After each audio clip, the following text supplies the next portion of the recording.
There is a popular saying that the one who does it pays is a saying that is used when someone carries out negative actions against another person. For many, these may be simple words, but for others, there are not a few who believe that justice exists and that it manifests itself in various ways, sometimes in the least imagined ways. All of this is related to the following case. One night in February 2018, Antonella, a 21-year-old Uruguayan girl, couldn't stop looking at her cell phone screen.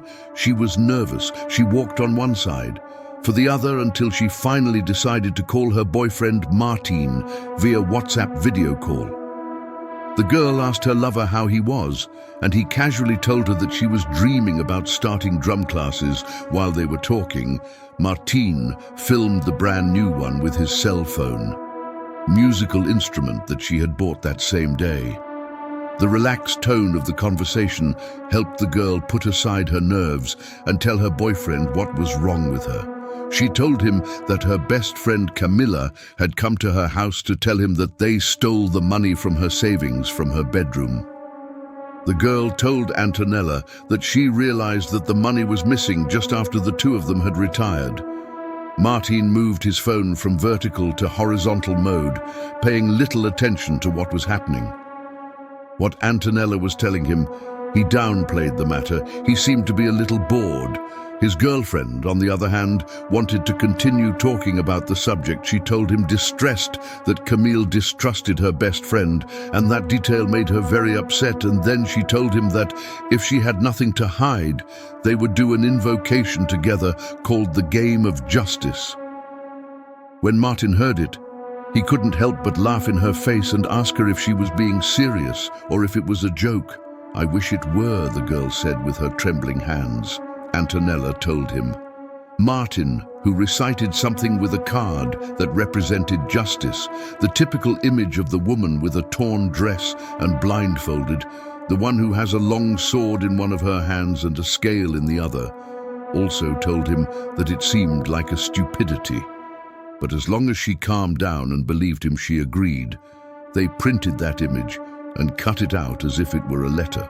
Later, here she told me out loud that she had been robbed at her house, and then, holding hands and with her eyes closed, they repeated several times a phrase that they found on an esoteric portal, divine justice, that you know everything I ask you, to appear to end this great injustice and balance the scales. Apparently, if a person was harmed by another, and this ritual is performed, justice appears so that the guilty pay the price for his mistakes.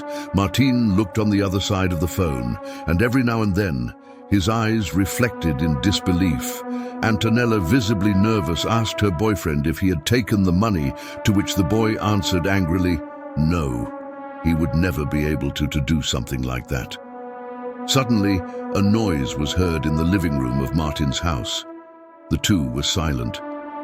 Martin, who thought that his mother had arrived home, left his bedroom and crossed the long hallway towards the entrance, but he did not see. His mother, however, was completely sure that she had heard him enter and thought that perhaps the noise had been caused by a neighbor from another apartment in the building. He also called her to see if she was in the kitchen or the bathroom. Mom screamed, but no one answered her. She walked around the room. Living room with the cell phone in his hand, the living room, the kitchen. Nobody. Martin was quite surprised because he continued to believe that the noises they had heard were produced inside his apartment anyway. He continued talking to his girlfriend while he walked to the kitchen to prepare her flesh. Music. Just at that moment, Antonella was surprised to see a shadow passing behind her lover, and then she told him, scared, that there was someone in her house. When Martin heard her, he looked in both directions but saw absolutely nothing. He left the space of the kitchen and looked out to look, and then he screamed in terror, "Being as stupid as you are, you're going to scare me. As you'll see, you'll be scared, so don't be insulted when you see him on the cell phone screen." Antonella also screamed at that. Martin started to laugh out loud. And when Antonella saw it, she realized that it was a practical joke. She got a little upset with him, and after insulting him a little, she continued with the talk. Suddenly, she heard noises again, this time much clearer, coming from the living room. They seemed like heavy footsteps. They were crawling very slowly. The young man stopped dead. He fell. And for the first time since the beginning of the conversation, he looked scared. Martin walked stealthily to a window through which the pale light of the street lighting was peeking out. Then he walked through the dining room as if it were a crouching cat, ready to react to the slightest movement, finally felt the entrance door of the apartment and cursed when he realized that it was locked. Music. At that moment, when he was about to leave the living room, Martin saw a backlit shadow passing by in front of the window. Seeing that silhouette, the scared boy took a few steps back. He ran towards his room and locked himself in. He couldn't concentrate on the video call. He grabbed the keys and opened the door to his room slowly, but just when he was about to leave, take courage to go out, the light went out again. No, no, no, no. Then he turned on the phone flashlight and illuminated the door of his room. And there Martin began to feel some noises that were approaching down the hallway, and he instantly saw how the latch of his room was lowered. Slowly, and the door began to open very slowly, until it was completely open.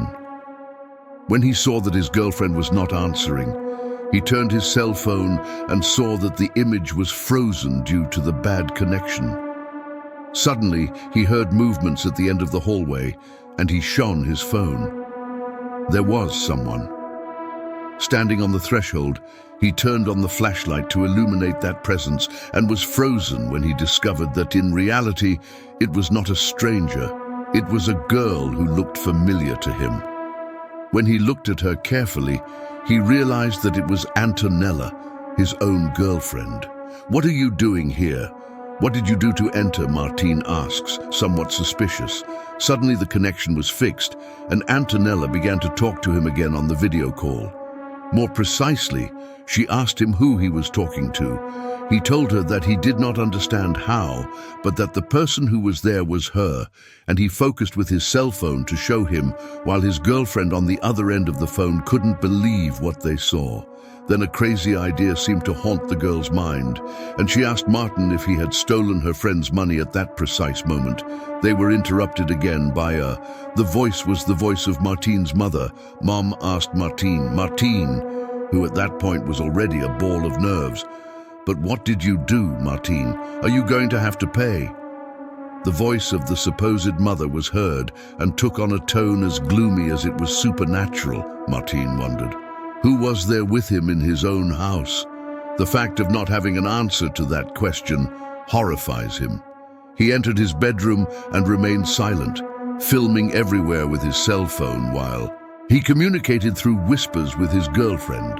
Finally, he took the photos, keys to the entrance door, and in silence, he walked out very carefully, hugging the wall, accusing his eyes to be able to guess what was in that disturbing darkness. Just when he was trying to leave, he found an impossible presence standing on the other side of the entrance gate, and a blindfolded woman, dressed in rags, holding a sword or saber in the tree. The bandages covering her eyes seemed to be stained with blood or something dark, was still, and as if she were a statue that suddenly came to life in the sun slightly. Hand with which he held the sword to tell him, in a macabre voice, that Martin is in blood.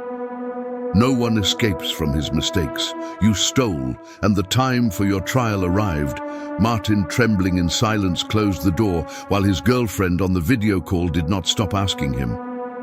For him to leave, he felt cornered. He kept looking from one side to the other, until he caught something that made him fall on his back from fright.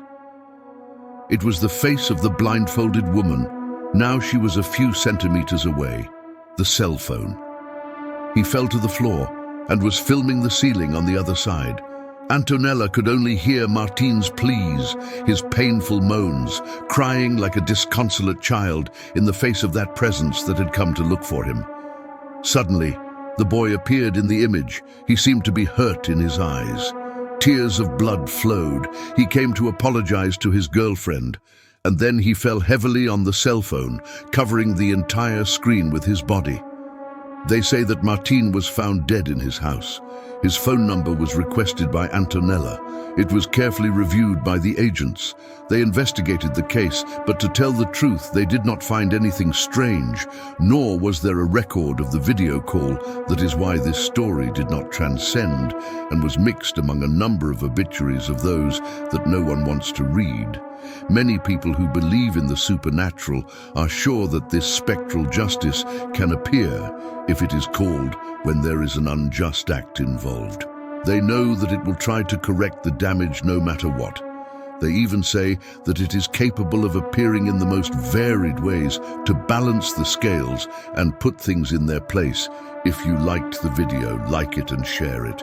You can follow us on social networks and discover fascinating stories of creepypasta and the best urban legends.